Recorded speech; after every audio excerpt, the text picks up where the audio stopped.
اللهم صل على سيدنا محمد وعلى آل سيدنا محمد كما صليت على إبراهيم وعلى آل إبراهيم في العالمين إنك حميد مجيد.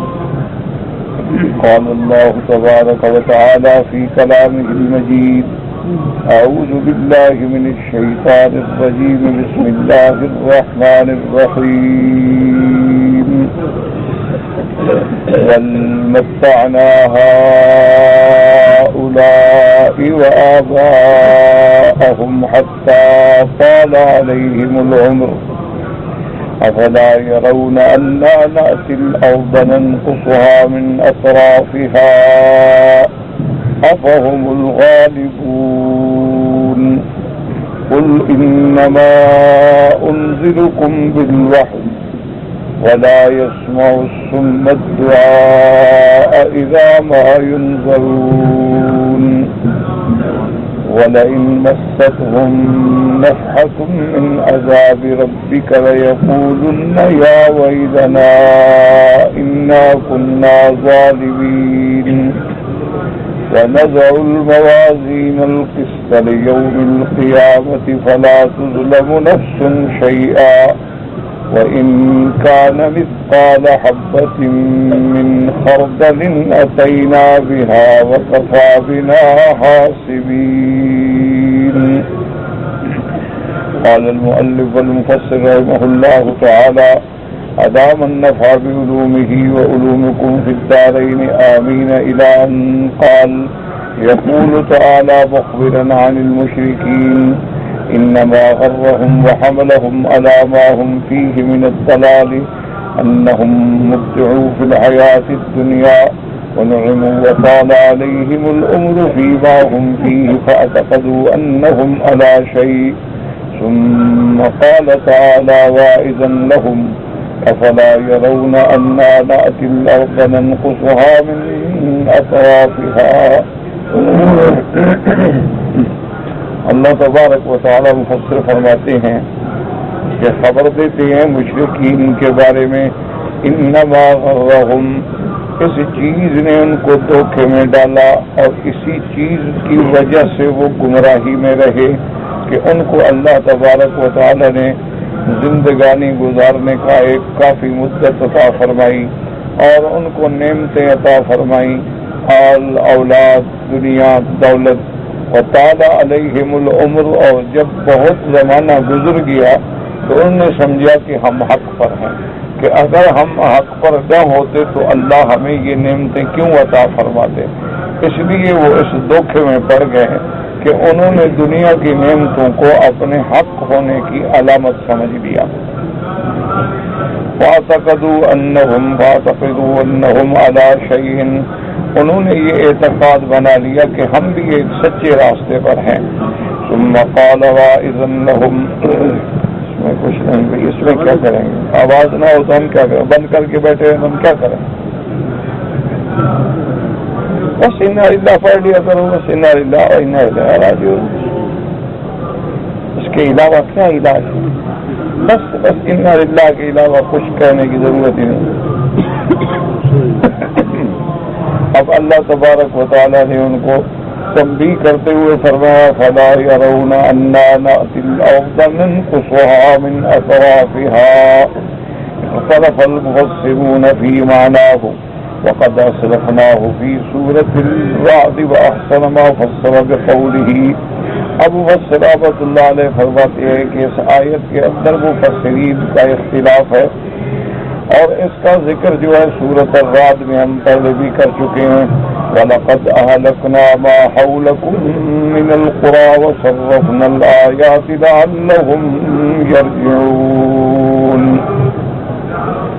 وقال الحسن البصري رحمه الله تعالى: يعني بذلك ظهور الإسلام على الكفر. اب مفسر رحمۃ اللہ علیہ فرماتے ہیں کہ اس آیت کے اندر مفسرین کا اختلاف ہے کہ اس کا کیا معنی ہے. تو بعض مفسرین جن میں حضرت حسن بصری رحمۃ اللہ علیہ ہیں وہ ارشاد فرماتے ہیں کہ اس کا معنی یہ ہے کہ اللہ نے اسلام کو غلبہ دیا کفر پر، کہ اللہ تبارک و تعالی نے اسلام کو غلبہ عطا فرمایا اور اسلام غالب ہوتا چلا گیا، فتوحات ہوتی چلی گئیں، کافروں کے علاقے جو تھے وہ فتح ہو کے مسلمانوں کے زیر نگیں آتے گئے، تو گویا ان کی زمین سکڑتی گئی۔ والمعنى افلا يعتبرون بنصر الله لأوليائه على أعدائه وإهلاكه الأمم المكذبة والقرى الظالمة وإنجائه لعباده المؤمنين۔ تو مفسر رحمۃ اللہ علیہ فرماتے ہیں کہ اس آیت کا معنی یہ ہوگا کہ کیا یہ کافر اعتباری عبرت نہیں پکڑتے کہ اللہ نے اپنے ماننے والوں کی، اپنے دوستوں کی، ایمان لانے والوں کی دشمنوں پہ مدد کی، اور جتنی مکذبہ ہیں، جتنی پہلی امتیں ہیں جنہوں نے حق کو جھٹلایا، اللہ نے ان کو ہلاک کر دیا۔ والقرى الظالمہ، اور جن بستیوں میں ظالم لوگ بستے تھے اللہ نے ان کو بھی ہلاک کر دیا۔ وَإِنْ جَائِهِ لِعِبَادِهِ الْمُؤْمِنِينَ، اور اللہ نے اپنے ایمان والے بندوں کو نجات عطا فرمائی۔ وَلِهَذَا قَالَ تَبَارَكَ وَتَعَالَى، اس لیے اس کے بعد اللہ فرماتے ہیں فَهُمُ الْغَالِبُونَ، کیا یہ سمجھتے ہیں کہ ہم غالب آ جائیں گے؟ بل هم المغلوبون الاسفلون الاخسرون والارذلون، بلکہ ہمیشہ یہ ناکام رہیں گے، ہمیشہ یہ ذلیل رہیں گے، ہمیشہ یہ خسارے میں رہیں گے، یہ ارذل ہیں، یہ خسران میں ہیں۔ تو معنی اس آیت کا یہ ہوا، اللہ نے ارشاد فرمایا کہ اگر ان کو عقل ہوتی، اگر ان کو تدبر ہوتا اور فہم ہوتی تو یہ خود اندازہ کرتے کہ اب کتنے علاقے ہیں جو اللہ نے اسلام کو عطا فرما دیے، اور کتنی امم مکذبہ ہیں جن کو اللہ تبارک و تعالی نے ہلاک کر ڈالا ہے۔ قال تبارک و تعالی قل انما انذرکم بالوحی ای انما انا مبلغ عن اللہ ما انذرتکم به من العذاب والنکال ليس ذلك إلا ما أوحاه الله إليه ولكن لا يدري هذا من أعمى الله بصيرته وختم على سمعه وقلبه۔ اللہ نے فرمایا کہ میرے نبی صلی اللہ علیہ وسلم آپ اعلان فرما دیں انما انا مبلغ، میں اللہ کی طرف سے بلاغ کرنے والا، اللہ کی طرف سے تم کو اللہ کے عذاب سے، اللہ کی پکڑ سے ڈرانے والا ہوں۔ میں وہ کوئی خبر نہیں کہتا مگر وہ جو اللہ مجھ پہ وحی فرماتے ہیں۔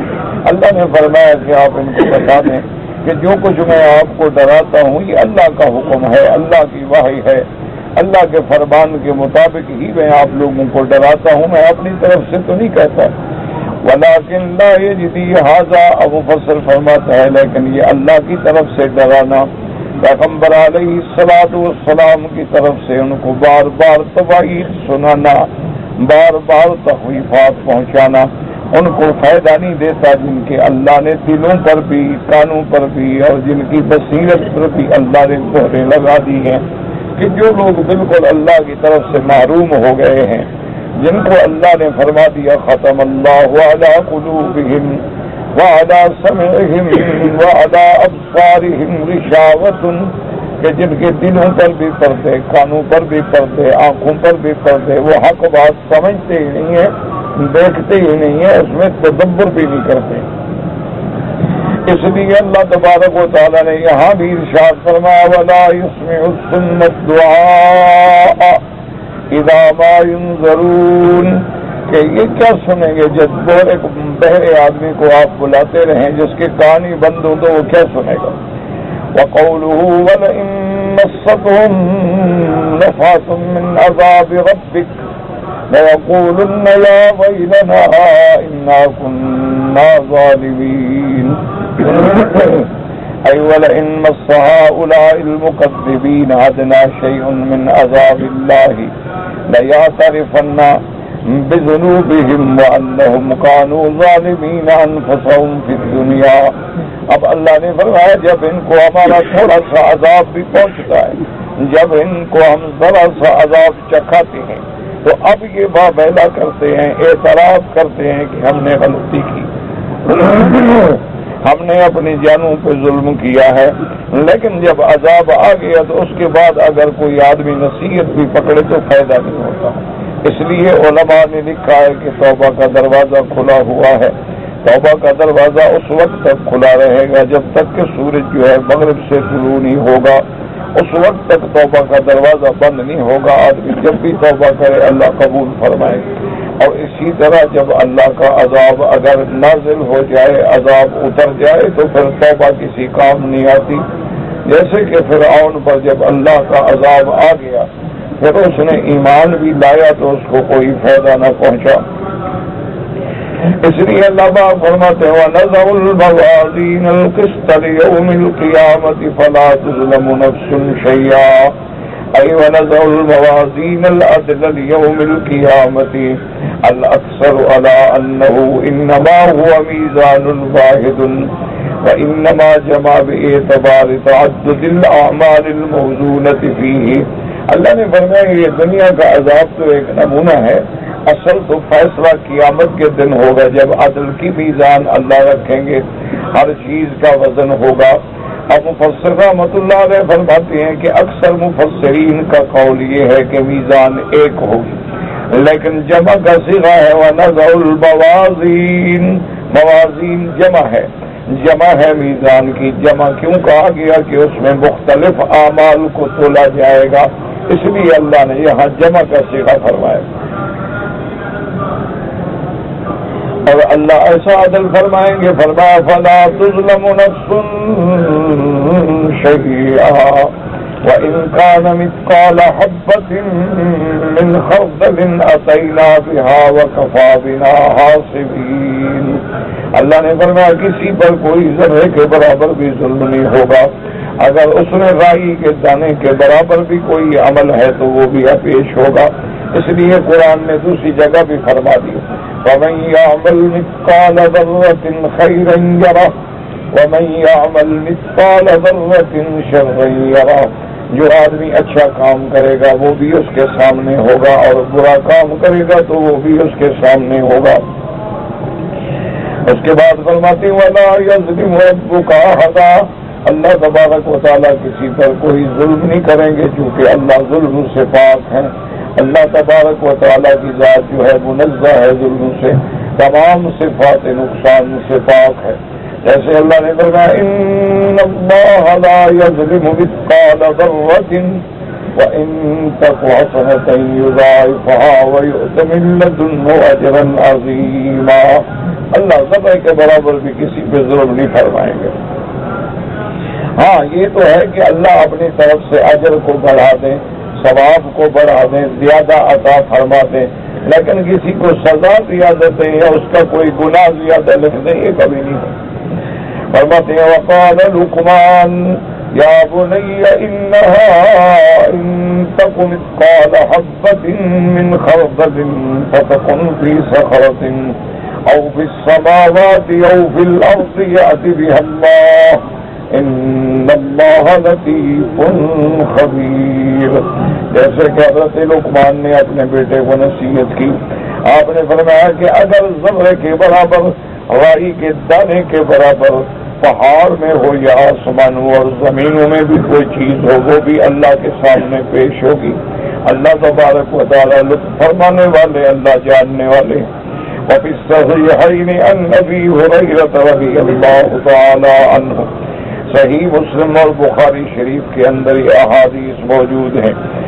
قال قال رسول اللہ صلی اللہ علیہ وسلم، حضور پاک نے ارشاد فرمایا کلمتان خفیفتان علی اللسان، کہ دو کلمات ایسے ہیں جو زبان پہ بڑے ہلکے ہیں، ثقیلتان فی المیزان، قیامت کے دن میزان میں بڑے بھاری ہوں گے، حبیبتان الی الرحمن، اور اللہ تبارک و تعالیٰ کو وہ بڑے محبوب اور پسند ہیں۔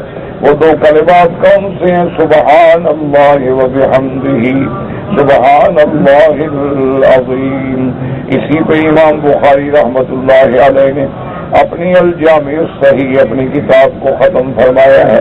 تو حضور پاک نے فرمایا کہ دیکھو یہ کلمے کتنے آسان ہیں، زبان پر بھی آسان ہے کہ کوئی ثقیل لفظ نہیں، لیکن میزان میں بہت بھاری، اور اللہ تبارک و تعالیٰ کو بے انتہا پسند ہے۔ اس لیے علماء فرماتی ہیں کہ آدمی ان کلمات کو زیادہ سے زیادہ ادا کرے، زیادہ سے زیادہ پڑھا کرے۔ سبحان اللہ وبحمدہ سبحان اللہ العظیم.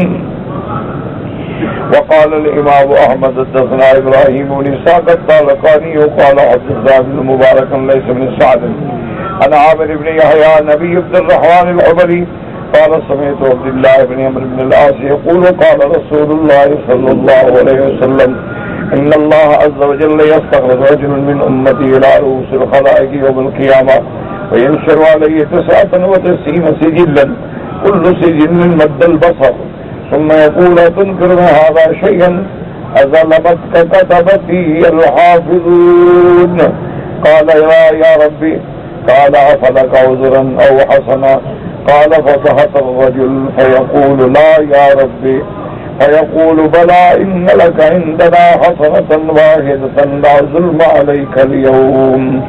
اب اس حدیث مبارک میں آتا ہے جس کو امام احمد رحمۃ اللہ علیہ نے روایت فرمایا ہے.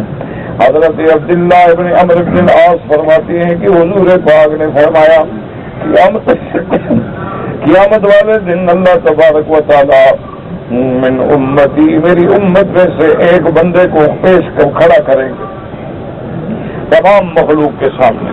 پھر اس کے صاحب جو ہے وہ لائے جائیں گے تو 99 سجلا 99 اس کے مکتب دفتر ہوں گے جس میں اس کے اعمال ہوں گے. کل سجل مد البصر اور ایک دفتر اتنا لمبا ہوگا جہاں تک نظر جاتی ہے. اور اس کے بعد اللہ فرمائیں گے تنکر من ھذا شیئا کہ اس میں جو لکھا ہے میرے بندے کیا تم انکار کرتے ہو کہ کوئی چیز غلط ہے؟ اظلمت کا کتبتی میں نے جو فرشتے رکھے تھے تیرے اوپر اعمال لکھنے کے لیے کیا انہوں نے تجھ پہ کوئی ظلم کیا کوئی زیادتی کی؟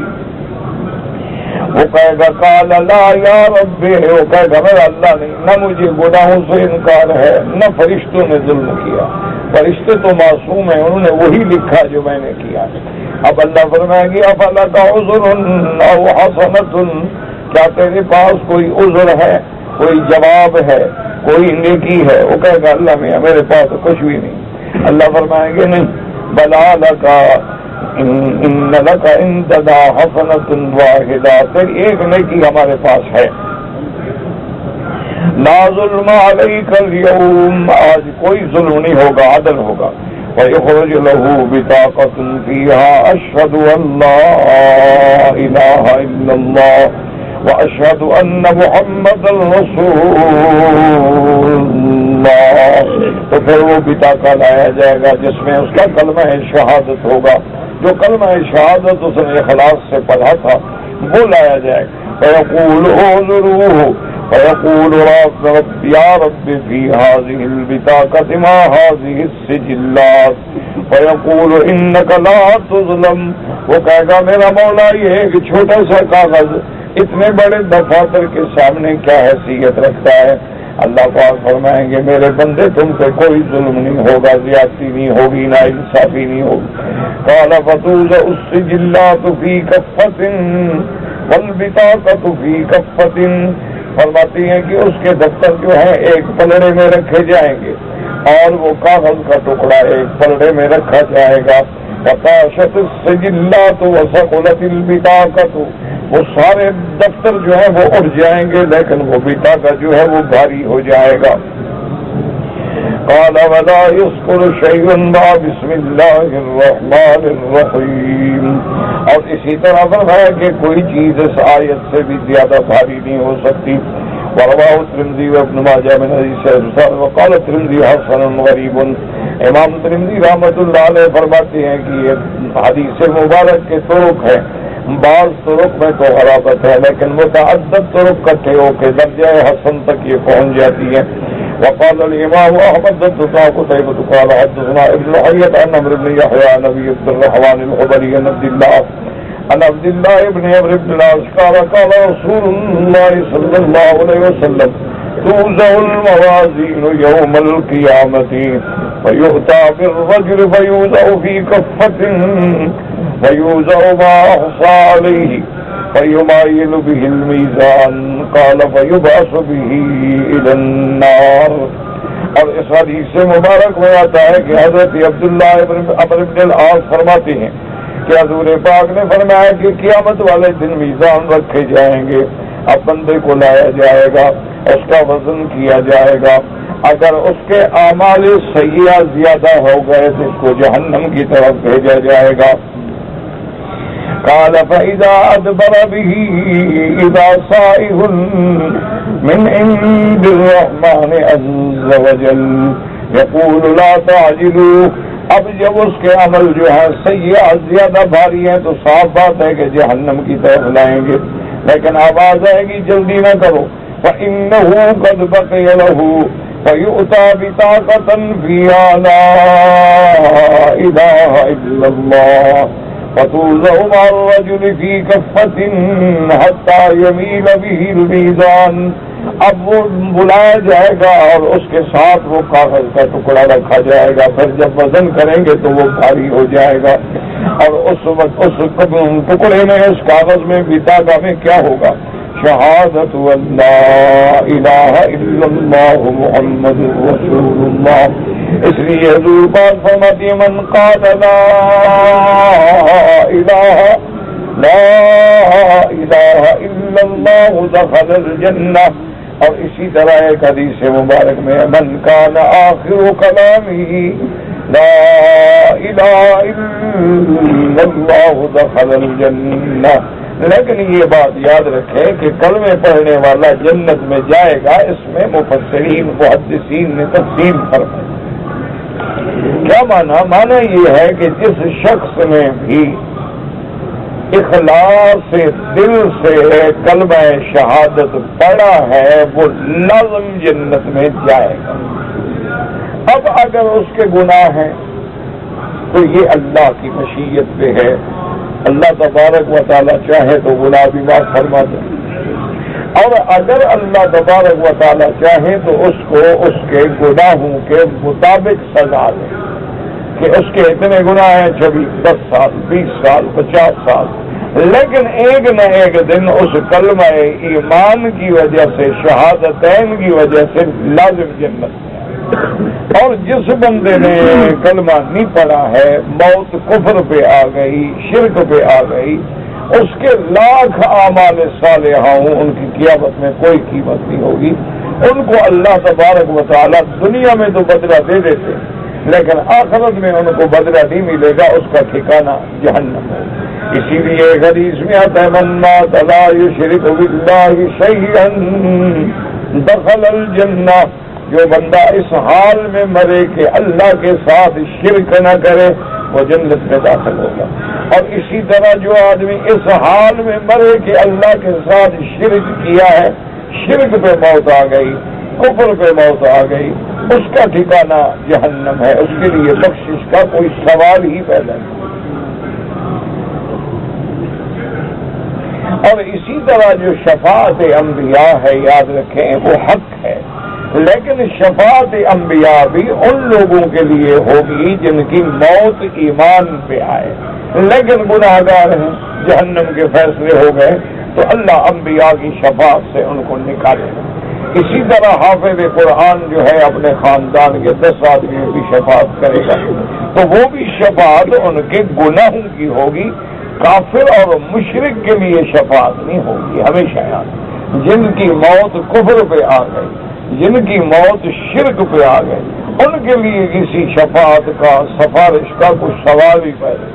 اسی لیے حدیث مبارک میں ہے کہ جب ابی طالب کی موت کا وقت آیا، حضور صلی اللہ علیہ وسلم کے چچا ہیں اور محسن ہیں، ساری زندگی احسان کی ہے اور ساری زندگی حضور صلی اللہ علیہ وسلم کے ساتھ رہے، ہر دکھ میں، ہر تکلیف میں، ہر مشکل میں ابی طالب نے حضور کا ساتھ نہیں چھوڑا۔ یعنی جب کافروں نے بائیکاٹ کیا اور حضور صلی اللہ علیہ وسلم شیب ابی طالب میں محصور ہو گئے تو ابی طالب بھی ساتھ چلے، انہوں نے کہا جہاں محمد رسول اللہ ہوں گے صلی اللہ علیہ وسلم میں بھی آپ کے ساتھ ہوں۔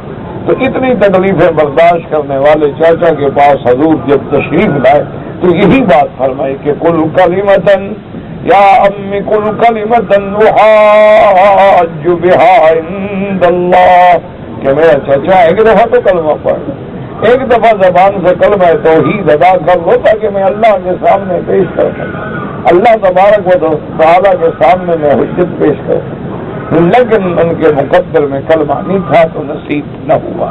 اس لیے ہمیشہ یاد رکھیں کہ شفاعت برحق ہے لیکن ایمان والے کی ہوگی، شفاعت برحق ہے لیکن کبائر گناہوں والوں کی ہوگی۔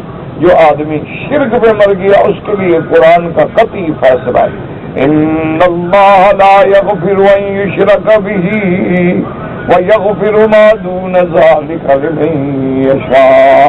اللہ نے فرمایا کہ اللہ ہرگز نہیں بخشیں گے جس نے اللہ کے ساتھ شرک کیا ہے، شرک کے سوا جو گناہ ہے وہ جس کو چاہے بخش دے، چاہے تو بغیر عذاب کے بخش دے اور چاہے تو عذاب دینے کے بعد بخش دے، عذاب دینے کے بعد شفاعت کی وجہ سے اس کو جہنم سے نکال لیں۔ اور اسی طرح ایک حدیث مبارک میں آتا ہے کہ بعض خاندان کے ایسے لوگ ہوں گے جن کے جہنم جانے کا فیصلہ گناہوں کی وجہ سے ہو گیا ہوگا، لیکن اللہ اپنے قرآن کے حافظ کو حکم دیں گے کہ خاندان کے 10 آدمی چھڑا لو، تو اس کی شفاعت پر اللہ تبارک و تعالیٰ اس کے 10 آدمیوں کو چھوڑ دیں گے۔ تو اس لیے ہمیشہ ایک بات یاد رکھیں کہ کفر اور شرک پہ مر جانے والے کی نہ شفاعت ہوگی، نہ نجات ہوگی، نہ جہنم سے نکلے گا۔ لیکن اگر ایمان پہ مر گیا ہے، لاکھوں گناہ ہیں، سجلات بھرے ہوئے ہیں، اللہ چاہے تو معاف فرما دے، اللہ تبارک و تعالیٰ کی مشیت پہ ہے، اللہ چاہے تو بالکل معاف فرما دیں اور 1 گھنٹے کا عذاب بھی نہ دیں، اور اللہ تبارک و تعالیٰ چاہے تو گناہوں کے مطابق اس کو عذاب دیں اور پھر اس کی بعد میں انبیاء کی صفات۔ اسی لیے حدیث سے مبارک میں آتے حضور فرماتے انا اشفع و اشفع و اشفع، حضور نے فرمایا میں شفاعت کروں گا اور میری امت کے لوگ نکلیں گے، میں پھر شفاعت کروں گا میری امت کے لوگ نکلیں گے، میں پھر شفاعت کروں گا میری امت کے لوگ نکلیں، حتیٰ کہ اتنی میری امت کے گناہگار جہنم سے نکلیں گے کہ اب اللہ فرمائیں گے کہ ہل رضیت یا محمد، کہ اب تو تم راضی ہو تمہاری امت کے اتنے گناہگار میں نے چھوڑ دیے ہیں۔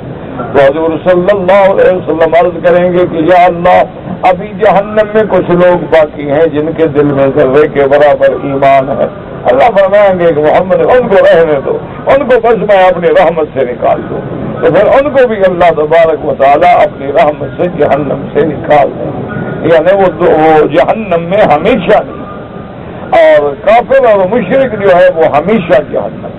اسی لیے مسئلہ ہے، علماء محدثین فقہاء نے فرمایا کہ اگر ایک بندہ ہے الحمدللہ مسلمان ہو گیا لیکن والدین مسلمان نہیں ہیں یا رشتہ دار مسلمان نہیں ہیں، تو جب تک وہ زندہ ہیں ان کے لیے دعا کر سکتا ہے کہ یا اللہ ان کو ہدایت دے، ان کو ایمان نصیب فرما، اسلام نصیب فرما۔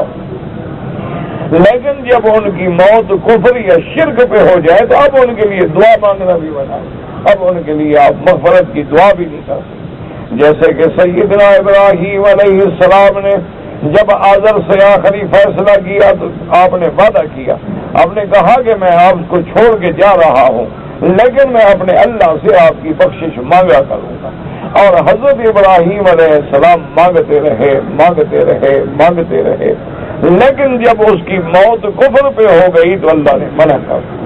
اس لیے قرآن فرماتے ہیں وَمَا كَانَ اسْتِغْفَارُ إِبْرَاهِيمَ لِأَبِيهِ إِلَّا عَن مَّوْعِدَةٍ وَعَدَهَا إِيَّاهُ فَلَمَّا تَبَيَّنَ لَهُ أَنَّهُ عَدُوٌّ لِّلَّهِ تَبَرَّأَ مِنْهُ کہ حضرت ابراہیم نے دعا مانگی، ان کی مغفرت مانگی، لیکن ایک وقت تک جب یہ فیصلہ ہو گیا کہ وہ کفر پہ مر گیا تو اب ابراہیم علیہ السلام بری ہو۔ اس لیے ہمیشہ کوشش یہ کریں کہ اللہ پاک ہم سب کو اور ہر کلمے پڑھنے والے کو موت ایمان پہ عطا فرمائے۔ اصل بنیاد جو ہے وہ ایمان ہے، اصل جو ہے وہ عقیدہ ہے۔ اللہ تبارک و تعالی اعمال بڑی چیز ہے لیکن جب بنیاد نہیں ہوگی تو عمل کیا فائدہ ہے۔ اس لیے بنیادی چیز جو ہے وہ عقیدہ ہے کہ اللہ ہر مسلمان کو صحیح عقیدہ توحید اور اسی پر ثابت قدم رکھے اور اسی عقیدہ حق پہ موت آئے۔ کیونکہ مدار جو ہے وہ موت پہ ہے. انما الاعمال بالخواتیم. بعض اوقات ایسا بھی ہوتا ہے کہ انسان مسلمان ہے, اچھے کام کر رہا ہے, لیکن اللہ کی تقدیر کا فیصلہ ہے موت سے پہلے کوئی ایسا کام ہوا کہ کافر ہو کے مر گئے. کتنے لوگ ہیں مسلمان جو قادیانی بن گئے, کتنے لوگ مسلمان ہیں اللہ معاف کرے جو ہندو بن گئے, کتنے لوگ مسلمان ہیں جو عیسائی بن گئے, کتنے لوگ مسلمان ہیں اللہ معاف کرے جو قرآن کے منکر بن گئے, کتنے لوگ ہیں اسلام کا دعویٰ کرنے والے حدیث رسول کے منکر بن گئے, کتنے لوگ ہیں اسلام کا نام لینے والے معجزات پیغمبر کا انکار کر گئے, کتنے لوگ ہیں اسلام کا نام لینے والے اللہ کے قرآن کے احکام کو بدل ڈالا, کتنے لوگ ہیں اسلام کا نام لینے والے اور قرآن کے اندر جو حدود ہیں جو احکام ہیں ان کے منکر ہو گئے, کتنے لوگ ہیں جو قرآن کو مانتے ہیں, خدا رسول کا نام لیتے ہیں, حج کرتے ہیں, لیکن سود کو حلال سمجھ بیٹھے. تو اللہ تبارک و تعالی رحمت فرمائے. اور یاد رکھو کہ جس چیز کو اللہ نے حرام کیا ہے اس کو اگر کوئی حلال سمجھے تو کافر ہو جاتا ہے. جس چیز کو اللہ نے مثلا شراب حرام ہو گئے نہیں حلال ہے, ایک ہے گناہ گار ہے, پیتا ہے, اللہ بخشے, اللہ معاف کرے, اللہ ہدایت دے, لیکن وہ کہتے نہیں یہ تو حرام ہے ہی نہیں. ایک آدمی ہے سود میں ہے لیکن سمجھتا ہے کہ سود حرام ہے, یہ پیسہ حرام ہے, یہ کاروبار سودی حرام ہے, لیکن ایک بندہ کہتا ہے نہیں جناب یہ تو سود ہے ہی نہیں, سود تو مہاجروں کا ہوتا تھا اور کافروں کا ہوتا تھا, وہ غریبوں سے لیتے تھے اور سود پہ سود لیتے تھے, خرچ کرتے ہیں, ہمیں دیتے بھی ہیں, ہم سے لیتے بھی ہیں. اگر ہم سے سود لیتے ہیں ہم ان کو پیسہ دیں تو ہمیں دیتے بھی ہیں, تو لہٰذا یہ تو کاروبار ہے, یہ تو تجارت ہے, یہ تو سود نہیں ہے. تو اب اگر اللہ کے قرآن کی تحریف کر ڈالے, حضور صلی اللہ علیہ وسلم کے احادیث مبارک کی تحریف کر ڈالے, فرمان رسول کا انکار کر دے, یعنی سنت ثابتہ کا انکار کر دے. اب معجزات پیغمبر ہیں, معجزات انبیاء ہیں, معجزات رسل ہیں اللہ کے قرآن میں ثابت, لیکن کتنے لوگ ہیں جنہوں نے معجزات کا انکار کر, کتنے لوگ ہیں مسلمان کہلانے والے نماز کا انکار کر.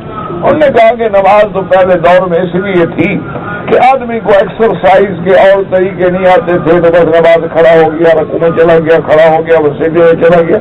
اب ایکسرسائز کے اور طریقے ہیں, ہم گھر میں بیٹھے بیٹھے سائیکل پہ مشین پہ کر لیتے, اب نماز پڑھنے کی کیا ضرورت. تو نماز کا انکار جو ہے وہ کفر ہو جائے, روزے کا انکار جو ہے وہ کفر ہو جائے. حج نہ کرنے والا گنہگار ہے لیکن حج کا انکار جو ہے وہ کفر ہو جائے. سود کھانے والا گنہگار ہے لیکن انکار سے کفر ہو جائے. تو اس لیے ہمیشہ یاد رکھیں, اللہ نے بار بار قرآن میں فرمایا کہ لوگوں اللہ سے ڈرو, وَلَا تَمُوتُنَّ إِلَّا وَأَنْتُمْ مُسْلِمُونَ. اسلام کی حالت میں مرو, موت اسلام پہ آئے. کیا مانا اسلام پہ جمے رہو, ورنہ ہمارے ہاتھ میں تھوڑا, موت تو اللہ کے ہاتھ میں ہے, کب آئے, کہاں آئے, کیسے آئے, کس وقت. لیکن جس حال میں ہم لگے رہیں گے تو انشاءاللہ اسی حال میں ہو. ایک آدمی نمازی ہے, ایک آدمی تلاوت قرآن کرتا ہے, ایک آدمی اللہ کا ذکر کرتا ہے, تو ظاہری علامات بتلا رہی ہیں کہ انجام خیر ہوگا. اگر ایک آدمی دین سے ہٹ گیا, دین کو بھول گیا, یعنی آپ حیران ہوں گے کہ مسلمان ملکوں میں ہمارا جو بڑا طبقہ ہے نا, دولت والا اور پیسے والا اور ثروت والا اور سرمایہ والا, ان میں کوئی 1 یا 2% لوگ ہوں گے, ورنہ ان کے گھروں میں کبھی نماز ہے ہی نہیں, ہم جانتے نہیں کہ نماز کیا ہے. سال میں اگر عید پڑھنے بھی آئے تو ان کو پتہ نہیں ہے کہ عید نماز کیسے پڑھی جاتی ہے. اگر اتفاق سے کسی بڑے آدمی کے جنازے میں آنا پڑے, مجبوری ہوتی ہے کہ بڑا بندہ مر گیا آپ جنازے میں تو چل, لیکن پتہ نہیں ہے کہ جنازہ کیا ہے اور کیا پڑھنا ہے, آ کے کھڑے ہو جائیں گے, جب لوگ کھڑے ہو گئے. یعنی گھروں کے اندر نماز کا دخل نہیں ہے. گھر میں 50 آدمی, کوئی ایک بھی نماز نہیں پڑھتا, نہ گھر والے پڑھیں گے تو کیا ملازم کیا پڑھیں گے. کوئی ایک بندہ اللہ کا ڈرنے والا ہو تو شاید پڑھ لیتا. پورے گھر میں ہر بات ہوگی لیکن قرآن کا ذکر نہیں ہوگا. اور بڑے سے بڑے ٹی وی لگائے ہوں گے, ڈش لگائے ہوں گے, کیبل لگائے ہوں گے, لیکن قرآن کا ذکر نہیں ہوگا. بڑی بڑی کتابیں رکھی ہوں گی انگریزوں کی لکھی ہوئی کہ پتہ لگے یہ بڑا پڑھا لکھا آدمی ہے, لیکن کوئی کتاب دین کے بارے میں نہیں. ان کو پوچھ لو کہ وضو کیا ہے, وہ وضو نہیں جانتے. ان سے پوچھ لو کہ بھائی غسل ضروری جو ہے واجب ہے انسان پہ, غسل جنابت کیسے کریں گے, نہیں جانتے. ان سے پوچھ لیں آپ کے فرائض نماز کیا ہے, وہ نہیں جانتے. ان سے آپ پوچھیں کہ دعائے جنازہ کیا ہے, وہ نہیں جانتے. ہے مسلمان, باپ بھی مسلمان, دادا بھی مسلمان, خود بھی مسلمان, بیٹے اولاد سب مسلمان ہیں, لیکن نہ نماز ہے نہ روزہ ہے. لیکن یاد رکھیں کہ پھر بھی یہ گنہگار ہیں. اگر انکار کر دیں شرائع اسلام کا تو پھر آدمی جو ہے کافر ہو جاتا ہے. آدمی حتیٰ کہ امام احمد ابن حنبل رحمۃ اللہ علیہ اور شیخ الاسلام ابن تیمیہ رحمہ اللہ اور شیخ الاسلام ابن القیم رحمہ اللہ اور بھی بڑے بڑے حنابلہ میں جہابذہ علماء جو گزرے ہیں, وہ تو فرماتے ہیں کہ ایک نماز عمدن ترک کر دینے والا بندہ کافر ہو جائے گا. اور ان کے پاس بھی دلیل ہے اللہ کے قرآن سے بھی اور حدیث رسول سے. قرآن میں آتا ہے نا کہ قیامت میں جب جہنمیوں کو جہنم کی طرف لے جائیں گے تو ان سے ملائکہ پوچھیں گے بھی کیوں جہنم جا رہے, وجہ کیا ہے, سبب کیا ہے. ما سلککم فی سقر قالوا لم نک من المصلین. تو وہ پہلی بات یہی کریں گے کہ ہم نہیں تھے نمازی ہوئے. تو یہ بھی دلیل ہے کہ نماز علامت ایمان ہے اور ترک نماز جو ہے وہ علامت کفر ہے. اور اسی طرح حدیث رسول ہے میرے محبوب کی رحمت دو عالم سیدنا محمد رسول اللہ صلی اللہ علیہ وسلم کی. آپ نے فرمایا من ترک الصلاۃ متعمدا فقد کفر او کما قال رسول اللہ صلی اللہ علیہ وسلم کہ جس شخص نے بھی نماز آمدن چھوڑ دی, یعنی جان بوجھ کے, کوئی عذر نہیں, بیمار نہیں, مجبور نہیں, نماز چھوڑ دی ہے, تو حضور نے فرمایا وہ کافر ہو جاتا. اور اسی طرح ایک حدیث پاک میں حضور نے فرمایا کہ جو لوگ نماز تو پڑھے لیکن جماعت میں نہ حاضر ہوں, میں ان کے گھروں کو آگ لگا دوں. تو جن کے گھروں کو اللہ کا نبی آگ لگا دے وہ کبھی تازہ ہو سکتے, وہ کبھی دوبارہ آباد ہو سکتے. یعنی نماز تو پڑھتے ہیں لیکن وہی دکان پہ کھڑے ہو گئے اللہ اکبر, وہی سڑک پہ کھڑے ہو گئے اللہ اکبر, جماعت بھی نہیں آتے, مساجد کو آباد نہیں کرتے, اپنے گھر میں اکیلے کھڑے ہو کے نمازیں پڑھ رہے ہیں. ہاں ایک آدمی ہے, حالات ہیں, مجبور ہے, گھر میں 10 12 15 بندے موجود ہیں, جماعت کر رہا ہے, تو انشاءاللہ اللہ اس کو بھی جماعت کا اجر دے. لیکن بعض فقہا رحمت اللہ علیہ یہ فرماتے ہیں کہ مسلمانوں کو چاہیے کہ اپنے گھروں کے اندر بھی وہ ایک کمرہ جو ہے مصلی بنا دے. مصلی کا معنی ہوتا ہے نماز پڑھنے کی جگہ, یعنی وہ مسجد کے حکم میں تو نہیں ہوگا, لیکن نماز پڑھنے کے لیے ایک جگہ معین کر دی جائے اور وہاں باقاعدہ جماعت کریں تو اللہ اجر دے گے جماعت کا, اس کو بھی جماعت کا اجر مل جائے گا. اور پھر وہ کمرہ دوسرے کام میں بھی استعمال ہو سکتا ہے جو کہ صرف مصلی ہے, وہ مسجد کے حکم میں نہیں آئے گا. ہاں جس جگہ آدمی مسجد کی نیت کر کے مسجد بنا لے تو اب وہ اللہ کا گھر ہے, پھر کسی دوسرے کام میں نہیں لگ سکتا, نہ اس کو بیچا جا سکتا ہے, نہ اس کو ہیبا کیا جا سکتا ہے, نہ اس کو کسی دوسرے قابو میں لگایا جا سکتا. تو اس لیے ہمیشہ یاد رکھیں کہ شفاعت برحق ہے لیکن مومن کے لیے ہوگی, مشرک اور کافر کے لیے شفاعت نہیں ہوگی. اس لیے اللہ نے فرما دیا یوم یقوم الروح والملائکۃ صفا لا یتکلمون الا من اذن له الرحمن وقال صوابا. کہ اللہ کے فرشتہ اور ملائکہ اور سب صفے بنا کے کھڑے ہیں, وہاں تو بولنے کا بھی حکم نہیں ہوگا جب تک اللہ کی طرف سے اذن نہ ملے. تو جب کوئی بول نہیں سکتا تو شفاعت کیسے ہو؟ اور شفاعت صرف ان کے حق میں ہوگی جن کے حق میں اللہ تبارک و تعالی اجازت دیں گے. اور اللہ کا فیصلہ ہے کہ مشرک اور کافر کے لیے کوئی شفاعت، کوئی سفارش، کوئی نجات نہیں ہوگی. اس لیے فرماتے ہیں کہ پھر اس پتاکے کو جب رکھیں گے فیہا لا الہ الا اللہ، جس میں کلمہ شہادت ہے، وتوضع مع الرجل فی کفۃ حتی یمیل بہ المیزان، اب اس کا میزان جو ہے بھاری ہو جائے گا، وہ نجات پا جائے گا. وقال الامام احمد ایضا حدث ابو مرارا انبانا ليس بن سعد بن مالك بن انس بن الزهري عن عروة عن عائشة ان رجلا من اصحاب رسول الله صلى الله عليه وسلم جلس بين يديه فقال يا رسول الله صلى الله عليه ان لي مملوكين يكذبونني ويخونونني ويعصونني واضربهم واشتمهم فكيف انا منهم. وقال له رسول الله سمعت بما خانوك وعصوك وكذبوك وعقابك إياهم فإن كان عقابك إياهم بقدر ذنوبهم كان كفافا لا لك ولا عليك، وإن كان عقابك إياهم دون ذنوبهم كان فضلا لك، وإن كان عقابك إياهم فوق ذنوبهم اكتسرهم منك الفضل الذي بقي قبلك. فجعل الرجل يبكي بين يدي رسول الله صلى الله عليه وسلم ويهتف. وقال رسول اللہ صلی اللہ علیہ وسلم لا یقرأ کتاب اللہ. اب ایک آدمی حضور کی خدمت میں آ کے بیٹھا، کہنے لگا کہ یا رسول اللہ ان لی مملوکین، میرے 2 خادم ہیں، میرے پاس 2 عبد ہیں. یا رسول اللہ وہ کبھی جھوٹ بھی بولتے ہیں، میرے مال میں خیانت بھی کرتے ہیں اور میری نافرمانی بھی کرتے ہیں تو میرے عبد، میرے ملازم ہیں، میرے غلام ہیں، لیکن جھوٹ بھی بولتے ہیں، نافرمانی بھی کرتے ہیں، خیانت بھی کرتے ہیں، اور میں بھی ان کو گالیاں بھی دیتا ہوں، ان کو مارتا بھی ہوں. اب میرا قیامت میں کیا حال ہو؟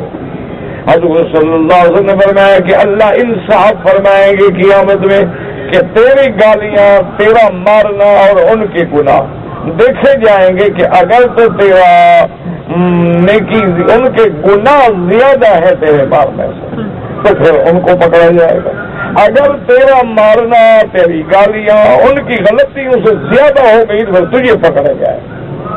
اور اگر دونوں برابر برابر ہو گئے کہ جتنا انہوں نے خیانت کی اتنی تم نے بھی گالیاں دی، ان کو مارا ہے، ان کو تکلیف پہنچائی ہے، تو پھر برابر ہو گئے، چھوٹ گئے. تو اب جب اس بندے نے سنا تو حضور کے سامنے چیخنے لگے، رونے لگے کہ یا رسول اللہ اگر میں اپنے غلاموں میں بارے میں بھی پکڑا جاؤں قیامت تو پھر میرا کیا حال ہے؟ حضور نے فرمایا کیا ہو گیا ہے، تم نے اللہ کا قرآن نہیں پڑھا؟ وَنَضَعُ الْمَوَازِينَ الْقِسْطَ لِيَوْمِ الْقِيَامَةِ فَلَا تُظْلَمُ نَفْسٌ شَيْئًا وَإِنْ كَانَ مِثْقَالَ حَبَّةٍ مِّنْ خَرْدَلٍ أَتَيْنَا بِهَا وَكَفَىٰ بِنَا حَاسِبِينَ.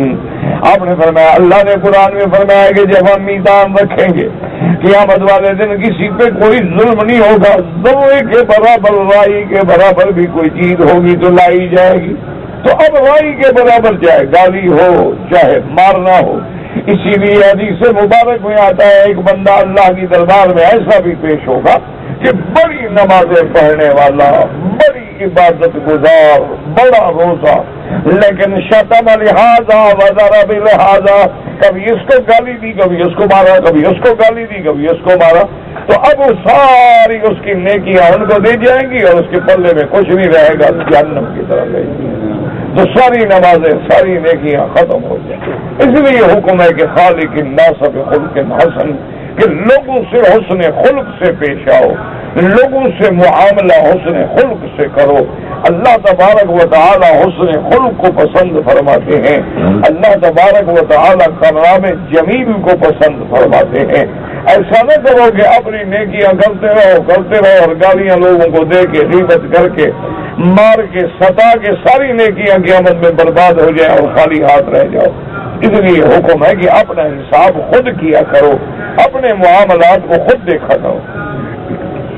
قال الرجل يا رسول الله ما اجد شيئا خيرا من فراق هؤلاء يعني عبيدت انی اشهدک انہم احرار كلهم. اب وہ بندہ کہنے لگا کہ یا رسول اللہ ان حالات میں تو پھر مجھے یہی بات سمجھ آتی ہے کہ اب میرا کوئی حل نہیں ماں سوا اس کے کہ میں ان کو آزاد کر دوں. تو اب میرے گواہ ہیں، میں نے دونوں کو آزاد کر دیا. بس اس سے بہتر ہے کہ میں ان کو آزاد کر کے بچ جاؤں تاکہ ایسا نہ ہو کہ قیامت میں میں اپنے مملوکین اور اپنے ملازمین کی وجہ سے جہنم میں چلا جاؤں. اس لیے ہمیشہ ہر بات کا خیال رکھا کریں کہ ہر عمل پہ حساب ہوگا. ما يلفظ من قول الا لديه رقیب عتید. کوئی لفظ بھی منہ سے نکالتے ہو نا تو لکھنے والا بیٹھا نگران موجود ہے. اسی طرح فرمایا کرامن کاتبین یعلمون ما تفعلون. اللہ کے معزز فرشتے، عزت والے فرشتے، شان والے لکھنے والے بیٹھے ہوئے ہیں، جو کرتے ہو وہ لکھتے ہیں. تو اس لیے ہمیشہ اپنے آپ کو اپنے محاسبہ کیا کریں. اور ایک بات یہ بھی علماء نے لکھی ہے کہ اگر کبھی غلطی ہو جائے، انسان ہے، انسان کیسا ہے کہ غلطی نہ ہو؟ ہر بندے سے غلطی ہوتی، لیکن اس کا علاج یہ کیا کرو کہ اس کے بعد فوراً نیکی کے کام کرو. غلطی ہو جائے تو پھر نیکی کا کام کرو. اس نیکی کی وجہ سے اللہ اس غلطیوں کو دھو ڈالتے ہیں. ان الحسنات یذہبن السیئات، کہ حسنات جو ہے وہ گناہوں کو اور برائی کو مٹا دیتی ہیں. جب آدمی وضو کرتا ہے تو ہاتھوں کے گناہ جھڑ جاتے ہیں. جب آدمی کلی کرتا ہے تو منہ کے گناہ جھڑ جاتے ہیں. جب آدمی چہرہ دھوتا ہے تو چہرے کے گناہ جھڑ جاتے ہیں. تو اس لیے حکم ہے کہ اللہ کے غضب سے بچنے کے لیے اگر خطا ہو جائے، اگر گناہ ہو جائے تو توبہ کریں. اس لیے آتا ہے کلنا خطاؤون وخیر الخطائین التوابون. ہم سب بہت گناہ کرنے والے ہیں، لیکن اللہ کے آگے وہ گناہ گار جو توبہ کریں، جو رجوع کریں، جو اللہ کے دروازے پہ گر گرائیں، تو ان کو اللہ تبارک و تعالیٰ معاف فرما دے. اصل بات جو ہے نا جی سمجھ کی ہوتی ہے. حضرت ابراہیم ابن ادہم رحمت اللہ علیہ اللہ کے ولی گزرے، بہت بڑے اولیاء اللہ نے. حضرت شقیق بلخی جو تھے رحمت اللہ علیہ وہ بھی اللہ کے ولی. ان کی خدمت میں آئے اور کہا کہ حضرت میں سفر پہ جا رہا ہوں اور میں نے مناسب سمجھا ہے کہ میرا سفر ہے تجارت کے لیے، ہو سکتا ہے 1 مہینہ 2 مہینے لگ جائے. تو میں نے کہا آپ کی زیارت بھی کر لوں اور آپ سے اجازت بھی لے لوں اور آپ سے ملاقات بھی کر لوں. تو ملاقات کی اور اجازت لی اور حضرت شقیق بلخی جو ہے وہ سفر پہ روانہ. جب سفر پہ حضرت روانہ ہوئے تو راستے میں ایک جگہ دیکھا کہ ایک چڑیا ہے، بیمار ہے، کمزور ہے، اڑنے سے معذور ہے، ایک درخت کے تنے کے ساتھ بیٹھی ہے اپنی جان بچا کے. اور حضرت فرماتے ہیں میں دیکھ رہا ہوں کہ دیکھو بھئی یہ چڑیا ایک تو ضعیف سا پرندہ ہے اور دوسرا بیچاری بیمار بھی ہے، چل بھی نہیں سکتی، اڑ بھی نہیں سکتی. اتنی دیر میں فرمایا کہ میں کیا دیکھتا ہوں کہ ایک تندرست بہت اچھی چڑیا جو تھی صحت مند، وہ اڑتی ہوئی آئی اور اس چڑیا کے پاس بیٹھی اور اپنی چونچ میں سے اس کے آگے کچھ ڈالا اس کے کھانے کے لیے، ڈال کے وہ اڑ گئی اور اس نے پھر کھانا شروع کر دیا. تو اب میں یہ منظر دیکھ کے حیران ہو رہا ہوں کہ میرا مولا کیسے تو ضعیفوں کو رزق پہنچاتا ہے. یہ بیچاری بیمار ہے، اڑ نہیں سکتی، لیکن تم نے کیسا انتظام کر دیا ہے کہ اور ایک چڑیا کو خادم بنا دیا کہ وہ اس کے لیے خوراک پہنچائے. تو فرمایا کہ میرے طبیعت پہ اس بات نے اتنا اثر کیا کہ میں نے وہ اپنی تجارت کا سفر چھوڑ دیا اور واپس لوٹا ہے. کہ اگر اللہ اس چڑیا کو رزق دے سکتا ہے تو مجھے نہیں دے گا، تو پھر بھاگ دوڑ کرنے کی کیا ضرورت. اب ایک اللہ کے ولی نے اس انداز میں سوچا کہ اللہ تبارک و تعالی اگر چاہتے ہیں تو اپنی طرف سے خود اسباب پیدا فرما دیتے. فرماتے ہیں کہ میں چند دن کے بعد جب واپس آیا اور حضرت ابراہیم ابن ادہم رحمت اللہ علیہ کی خدمت میں گیا، انہوں نے مجھے دیکھا تو حیران ہو گیا. انہوں نے فرمایا بھی آپ تو 2 مہینے کے سفر کے لیے گئے تھے، آپ کیسے آ گئے؟ تو حضرت شقیق بلخی رحمت اللہ علیہ نے یہ واقعہ سنایا کہ حضرت ایسے میں نے چڑیا دیکھی اور یہ منظر دیکھنے کے بعد میں اس یقین پہ پہنچا کہ اگر اللہ اس کو رزق دیں گے ہمیں بھی دیں گے. چھوڑو کیا سفر کرو 2 مہینے سفر کرو سامان لاؤ بیچو تکلیفیں کرو.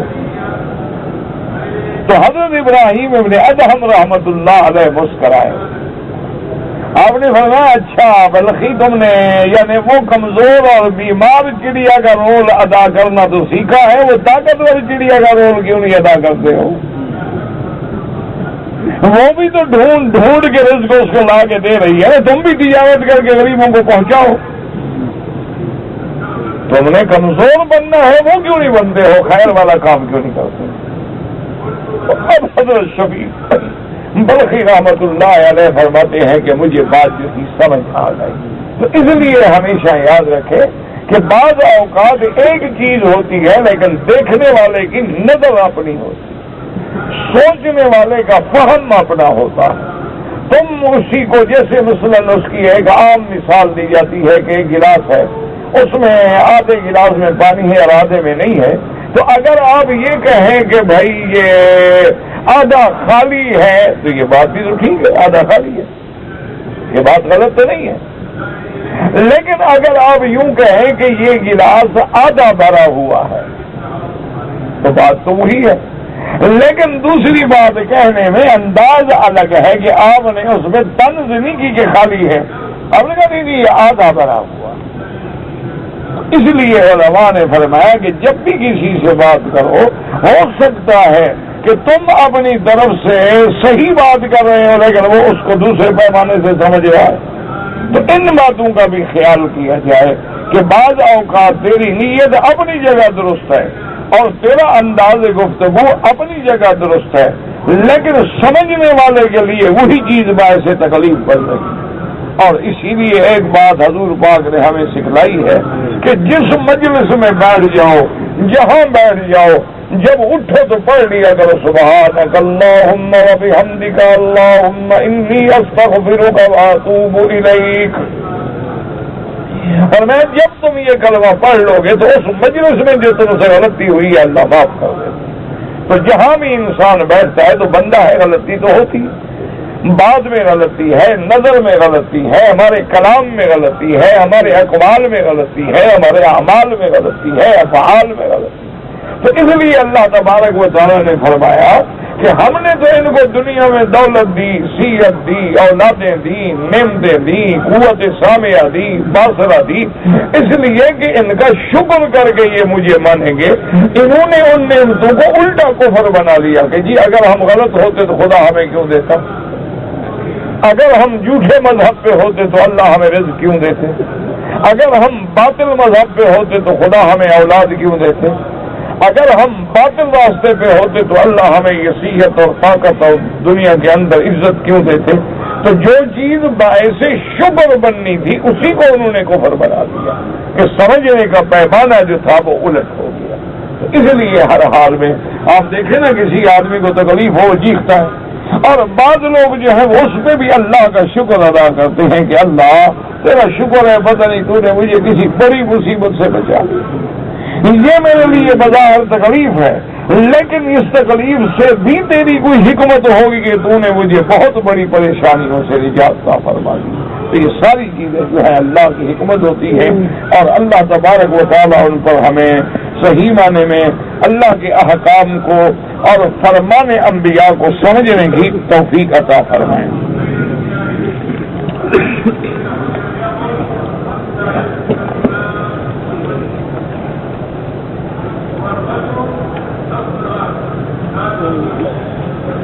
میرا بھائی کہتا ہے کہ اللہ نے الحمدللہ مسلمانوں پہ 5 وقت کی نمازیں فرض کی ہے, ٹھیک ہے.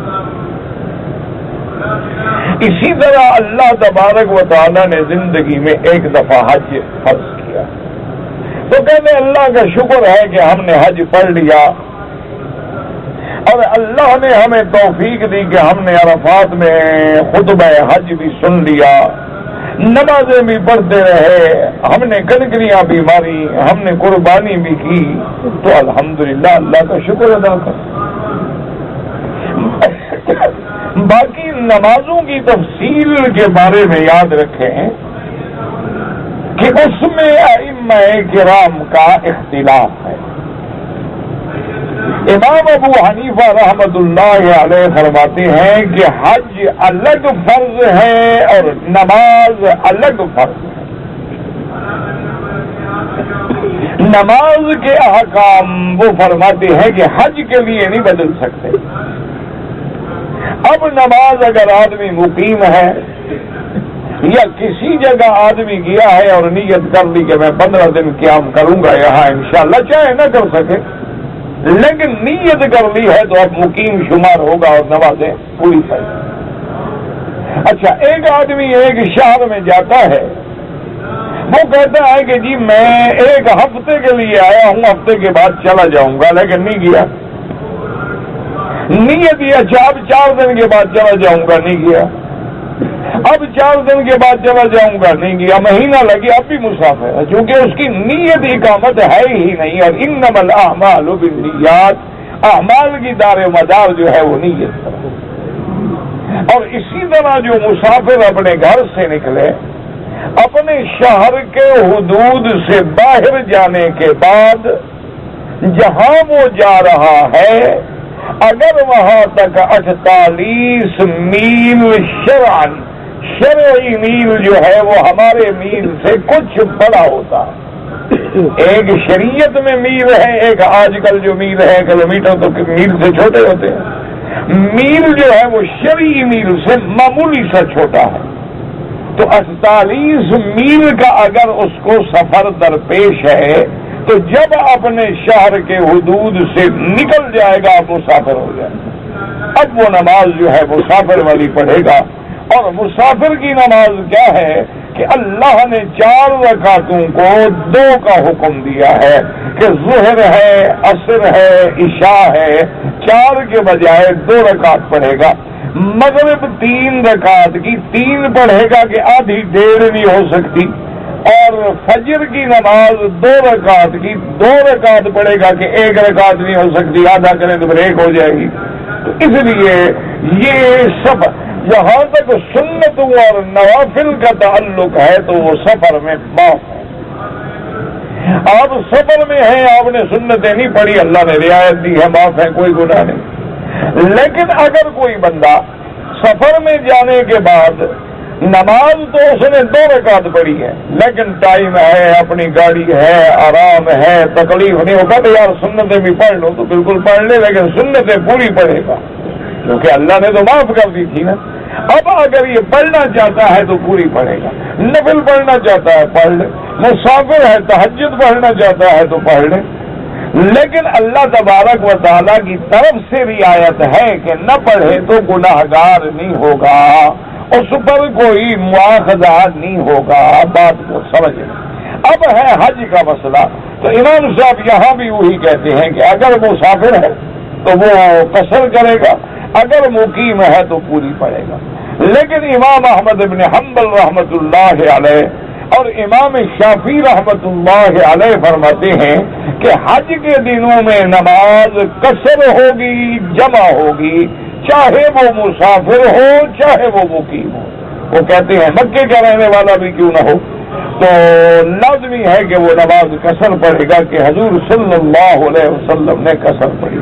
تو آپ کو اللہ تبارک و تعالی نے جیسے بھی نماز نصیب فرمائی ہے، خدا کا شکر کرو کہ تم نے نمازیں ادا کی ہیں، اللہ تبارک و تعالی سب کی قبول فرمائے۔